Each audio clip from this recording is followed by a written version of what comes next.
सूरदास जी ने एक पद गाया, सुनेरी मैंने निर्बल के बलराम, सुनेरी मैंने निर्बल के बलराम। अरे सूरदास अपने आप को समझा रहे हैं, तू परेशान क्यों होता है? संसार में कोई अनाथ नहीं है। नाथ तू अनाथ को अनाथ कौन मोसो, मोह समान आरत नहीं, आरत हर तो। संसार में कोई अनाथ नहीं होता। जिसने शरीर दिया है, जिसने मन बुद्धि दी है, जिसने हाथ पैर दिए हैं, कान दिए हैं, जीव दी है, बस नेत्र ही तो नहीं दिए। अरे मुझे जन्म दे करके भेजा है, नेत्रहीन बना के भेजा, कोई तो कारण होगा। मैं बेवजह तो नहीं आया हूं संसार में, किसी कारण से तो भेजा होगा। और नहीं है माता पिता तो क्या हो गया? अपने माता पिता को चित्त से प्रणाम, दंडवत प्रणाम करके सूरदास जी निकल गए और बस मन में यही भाव गाते जा रहे हैं, सुनेरी मेरे निर्बल के बलराम। मैंने तो सुना है कि वे निर्बलों के बल हैं, सबको बल देते हैं। सुनेरी मैंने निर्बल के बलराम, सुनेरी मैंने निर्बल के बलराम, सुनेरी मैंने निर्बल के बलराम, सुनेरी मैंने निर्बल के बलराम। जब लग गज बल अपनों बरत्यो, जब लग गज बल अपनों। थोड़ा समझने का प्रयास कीजिएगा। यहां पर गजेंद्र मोक्ष का स्मरण कर रहे हैं सूरदास जी। हाँ, जब लग गज बल अपनों बरत्यो, जग लग गज बल अपनों बरत्यो, नेक सरयो नहीं काम, नेक सरयो नहीं काम। जब गजेंद्र अपना बल लगा रहा था तब मगरमच्छ उसके पैर को तनिक भी नहीं छोड़ रहा था, बिल्कुल नहीं निकाल पा रहा था। 10 दिनों तक खड़ा रहा सरोवर के अंदर, लेकिन वो गज अपनी रक्षा नहीं कर पाया। लेकिन जैसे ही निर्बल है बलराम पुकारो, निर्बल है बलराम पुकारो, निर्बल है बलराम पुकारो, निर्बल है बलराम। तब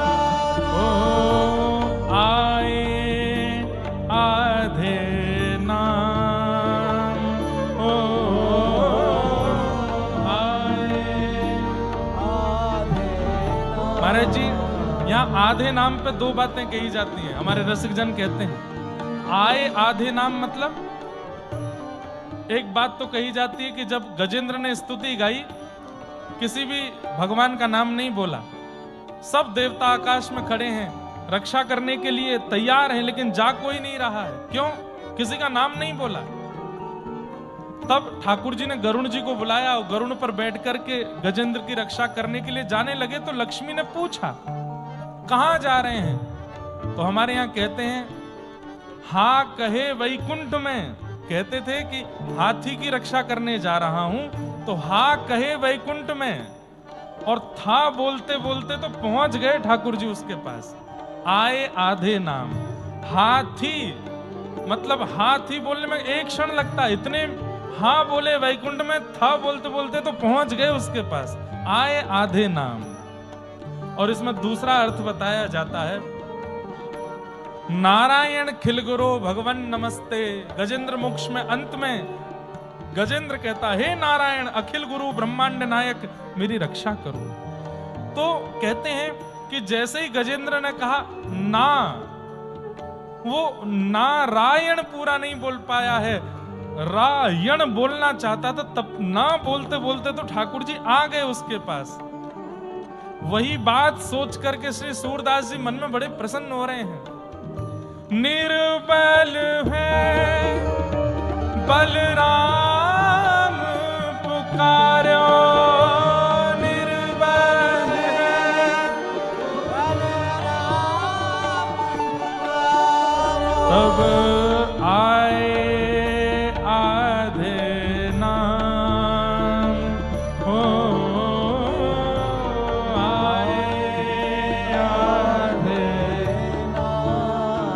सुनेरी मैंने निर्बल के बलराम, सुनेरी मैंने निर्बल के बलराम।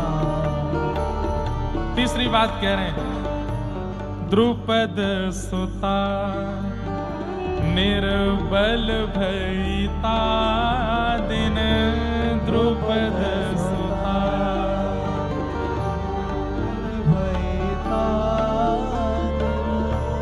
तज आए निज धाम,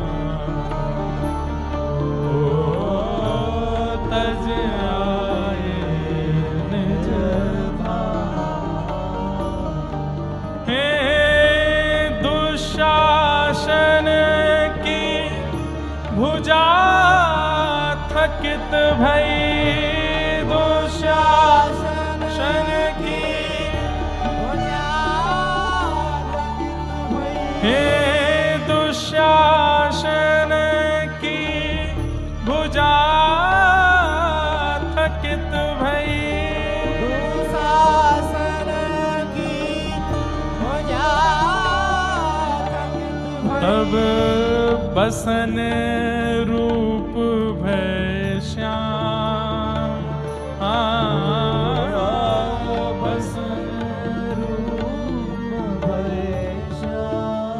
सूरदास जी सोच रहे हैं, महाभारत की सभा लगी है, बड़े बड़े योद्धा चारों तरफ बैठे हैं, और उस समय खेल में अपनी पत्नी को हार गए हैं पांडव। द्रौपदी जो अपने बड़ों के सामने इतनी लज्जा करती है, कभी नजर उठा के नहीं देखती, उसको उसके वस्त्र के पल्लू को खींच के उसको लाया गया सभा में।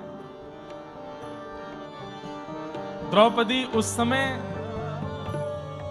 मासिक धर्म में है, अत्यंत लज्जा से व्याकुल हो रही है, लेकिन यहां दुशासन बस खींचे जा रहा है, कैसे भी इनको निर्वस्त्र करना है। पहले अपना बल लगाया, 5 पतियों की ओर देखा, सब नीचे नजर करके बैठे हैं, भीष्म पितामह द्रोणाचार्य आदि सबकी ओर देखा, लेकिन कोई भी एक बार भी ये नहीं कह रहा है कि अरे ये हमारे घर की बहू है, ऐसे कोई निर्वस्त्र नहीं कर सकता। तब अपना बल लगाया, मैं क्षत्रिय नारी हूं, अपनी रक्षा स्वयं करूंगी। लेकिन जब अपने बल से भी अपनी रक्षा नहीं कर पाई है, वस्त्र का अंतिम छोड़ रह गया है खींचने को, दुशासन एक बार और खींच देगा और भरी सभा में द्रौपदी के साथ वो हो जाएगा जो नहीं होना चाहिए एक सौभाग्यवती नारी के साथ। उस अंतिम छोड़ को खींचना चाह रहा है दुशासन, और उस समय दोनों हाथ छोड़ दिए हैं। द्रौपदी ने भुजा उठा करके कहा, हे कृष्ण द्वारिका वासिन, क्वासी क्वासी महाभुज,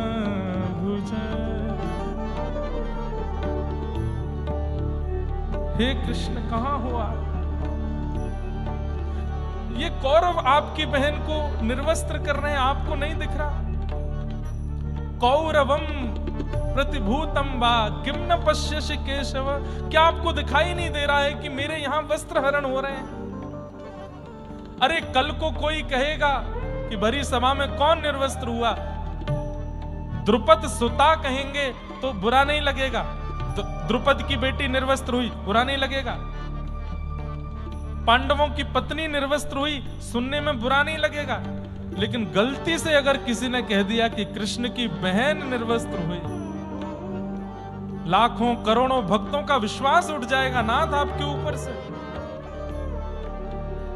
दोनों भुजा उठा करके जब कृष्ण कृष्ण कृष्ण द्वारिका वासिन क्वासी क्वासी कहां हो नाथ मेरी रक्षा करो।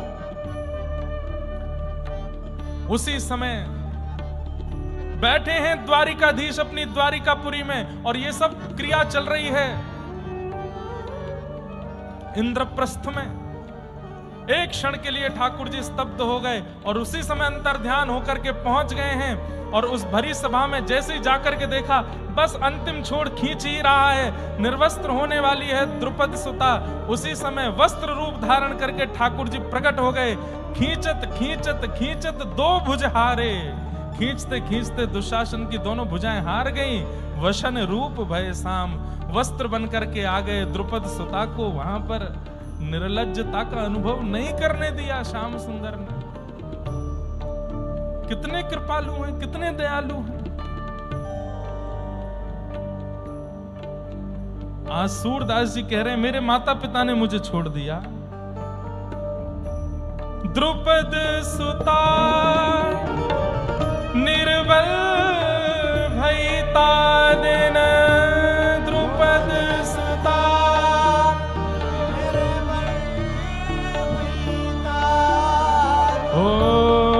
तज आए निज धाम, हाँ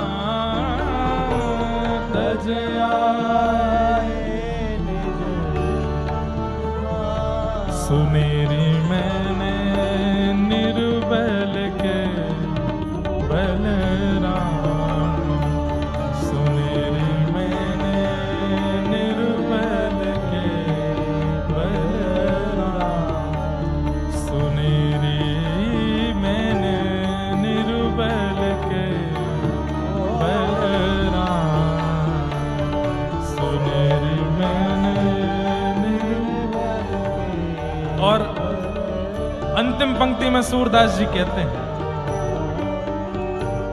अप बल तप बल और बाहु बल, अप बल तप बल और बाहु बल, चौथो है बलराम,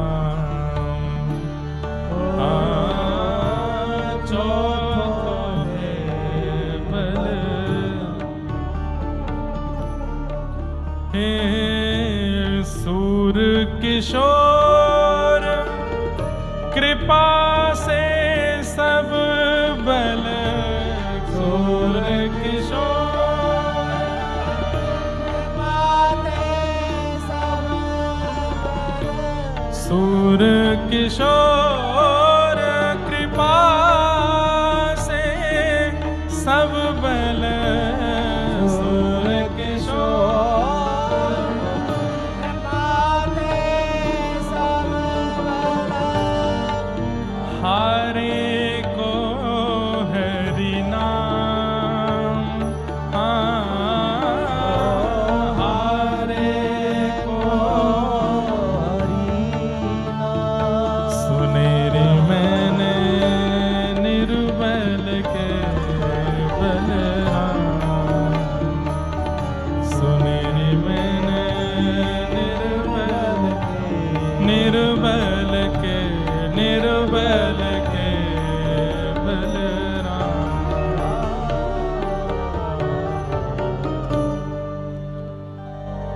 सूर किशोर कृपाते सब बल, हारे को हरि नाम। केवल हरि नाम ही है जो दुखियों को, जो पीड़ितों को, जो हारे हुओं को बचा सकता है, और कोई बल उस समय काम नहीं आता है। और हरि नाम कहते कहते श्री सूरदास जी अपनी लाठी लेकर के 6 वर्ष की अवस्था में घर से निकल गए। और चलते चलते चलते चलते आप दूसरे गांव में पहुंचे। वहां जाकर के रात्रि हो गई, एक पेड़ के नीचे रहे। तभी वहां एक जमींदार, आज की डेट में कहें तो बहुत धनवान प्रॉपर्टी डीलर टाइप कोई व्यक्ति, बड़ा दुखी हारा वहीं से निकल रहा था। सूरदास जी महाराज बैठे थे।